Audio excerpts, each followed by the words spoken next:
We have got a challenge on our hands. A 100-year-old cedar chest gifted to us by friends with no space to keep it. It's full of family history, down to great-grandma's signature inside. Our goal? Turn it into something timeless and modern, all while keeping its charm alive. Can we make it good enough for them to take it back? Watch along and see for yourself. Before we did anything, we removed the latch on the lid so the lock would not work.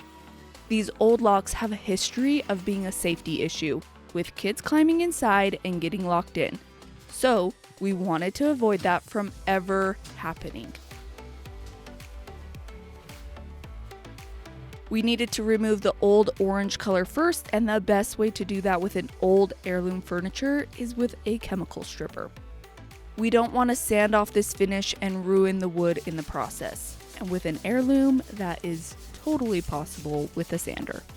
This time we use Stripwell QCS. I love that it doesn't have a strong odor and it isn't harmful to me or my family.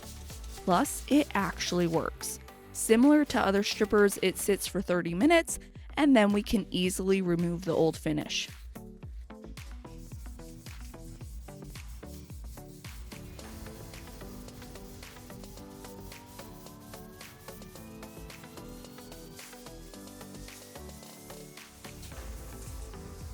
While we let the wood dry out, we tipped the cedar chest over on its back and discovered lots of spider webs. Ugh. So Taylor came to the rescue and vacuumed everything up, leaving the place nice and clean. Then we worked in small sections to get the rest of the old finish off of the cedar chest. We taped off the opening between the lid and the top of the cedar chest to prevent any liquid from dripping inside and ruining the cedar inside. I wanted to keep that nice fresh cedar smell and look inside. So while the cedar chest was laying on its back, the front side was facing upward, right? We sprayed Stripwell on the front so that it could soak in on the flat surface. A flat surface is so much easier to work with than a vertical sides where the liquid slowly flows down and off of the furniture. Thanks, gravity. We also sprayed the sides because I didn't really want to stand the cedar chest on its side and then on its other side and risk damaging the other side in the process. We used a little plastic scraper to scrape off the excess stripper and used steel wool to scrub any stubborn spots. Really, the old finish came off without too much effort, just like we had hoped. We wiped off any remaining residue with a lint-free rag and rinsed it off with a damp rag, and then let the wood dry out for a couple of days. Unfortunately though, there were variations in the wood color all over the cedar chest. The base was a much lighter color, while the middle part was a much deeper reddish color. The top also had different colors of wood. So while we took some time to think about what to do, we wiped down the inside of the cedar chest with a damp rag to bring out the amazing cedar smell again, and to clean it up inside. It's crazy how a little bit of water can bring out the natural smell of cedar.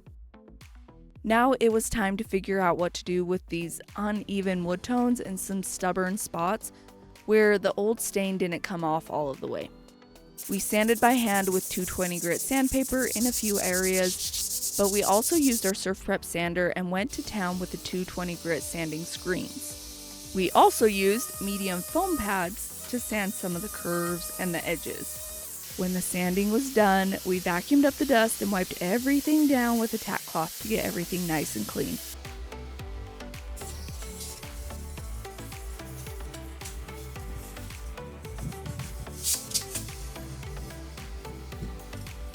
And then it was time to try to even out the wood tones. We brushed on some pre-stained conditioner to the light wood areas, the base, and the lip of the lid. The wood conditioner helps the stain soak in evenly, but it also ends up lighter than if you skip the wood conditioner. After a few minutes, I brushed on some water-based wood stain in the color Special Walnut. While this isn't the exact color of the rest of the cedar chest, I really just wanted to get the wood to look similar overall. I worked quickly here and removed the excess stain before it dried. And hey, I think the stain color was close enough. So far, so good.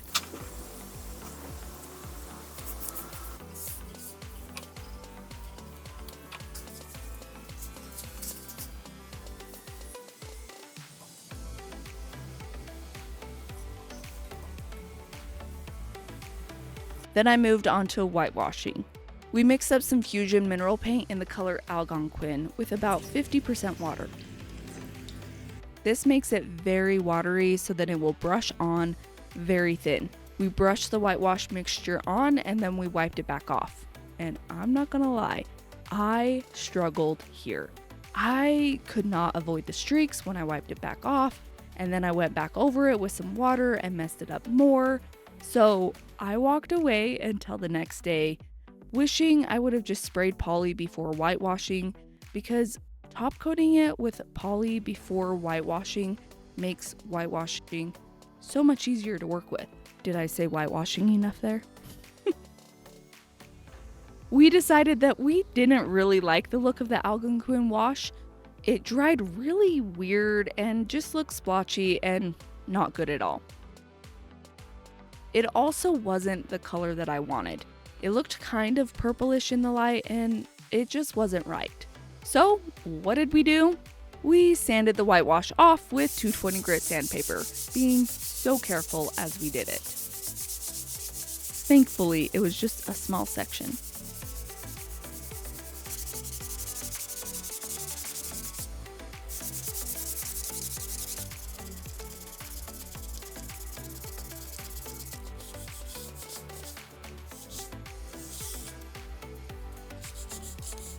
There was still some paint left in the wood grain, so we repeated the process with the Strip Well QCS stripper to remove the paint residue from inside the wood grain. And then we started the process over and applied more wood conditioner to the base, and then I went a little wild, feeling confident this time, and applied wood conditioner to the whole cedar chest.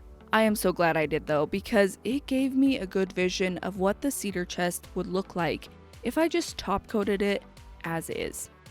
There were still too many variations in the wood and too much orange.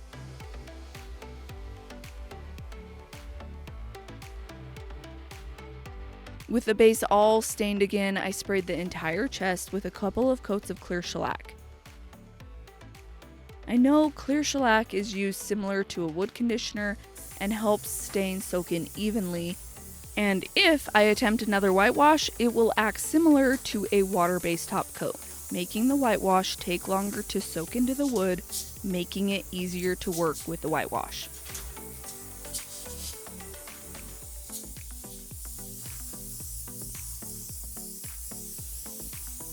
When the shellac was dry, we mixed up a new whitewash color and a different brand of paint. This time we mixed up a 50-50 mixture of water and Dixie Belle's mineral chalk paint in the color Sandbar. Just like the first time we whitewashed, we tested it on one side of the cedar chest first.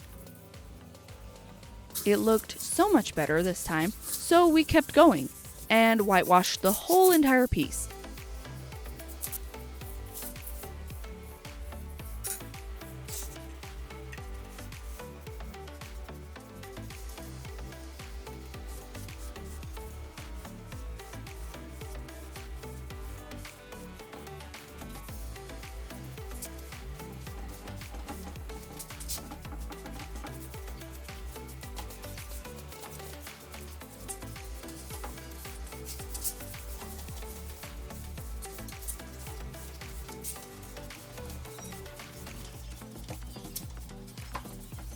But the next morning when we came out to see it after it was dried, it looked terrible. I don't like it. I don't like it at all. It is not what I want. It is splotchy, uneven.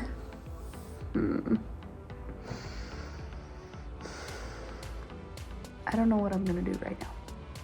I've got to take some time and figure out what I'm gonna do. I, at the very least, am gonna have to sand this down. That's fun. So you guessed it. We removed most of the whitewash look again by sanding it all down with 220 grit sandpaper and the Surf Prep medium grit foam pads to get the bulk of the paint off.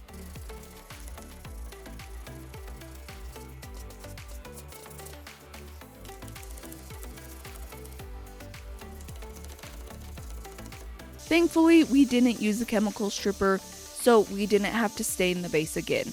But this time, I knew I could not try a whitewash again. It just was not working.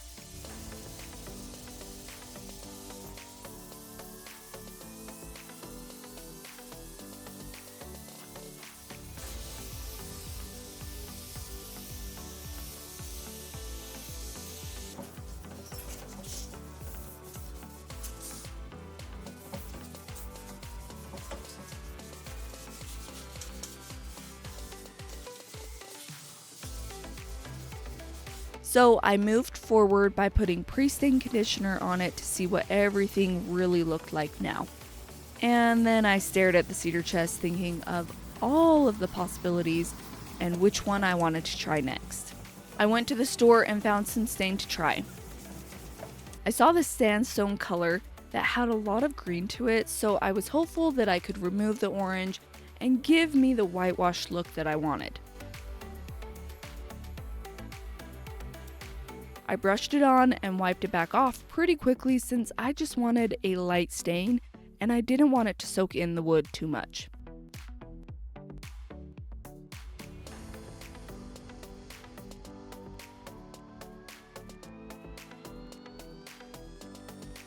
And it didn't look like much of a change.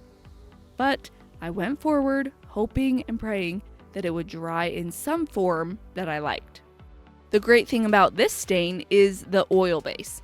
That takes longer to dry and makes it so easy to wipe off in all of the different directions of the wood grain without any streaks. It also didn't soak in much, so it left just a little stain behind, not making any dramatic difference like the whitewash was doing.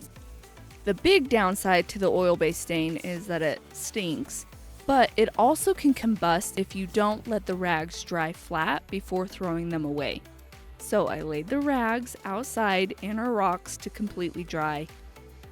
The next day, moment of truth, was I done or was I going to have to start again? Yep, I was finally good enough. The stain was just enough to give me a new modern look. So we wiped everything down with a tack cloth and sprayed 2 coats of Minwax polyacrylic for a top coat.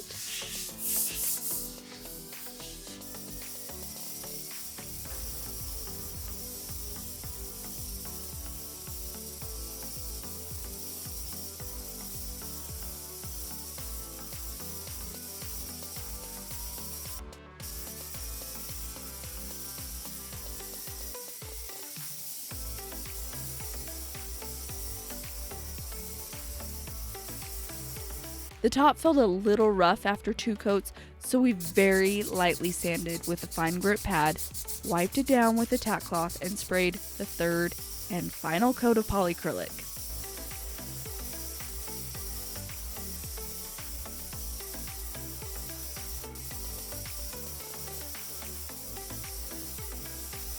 So remember, here's what it looked like before. Orange, not wanted. And here is what it looks like now. In the end, this old cedar chest ended up being a lot of work to get the results we were going for. But the coolest part is that the family that gave it to us ended up deciding that they would love to have it back when they saw how it looked with some fresh life. Honestly, we are just so glad that we were able to salvage it for them and give them a reason to hang on to this precious family heirloom. If you like this video, don't forget to hit the like and subscribe buttons to see more of our videos and visit this video's description for links to the products used. Thanks for watching, and I'll see you on the next one. Are you confused and not sure where to start with your furniture makeover? Don't worry, I got your back. Click the link in my comment to download our free painting checklist so you can paint your furniture as if you hired a professional to do it.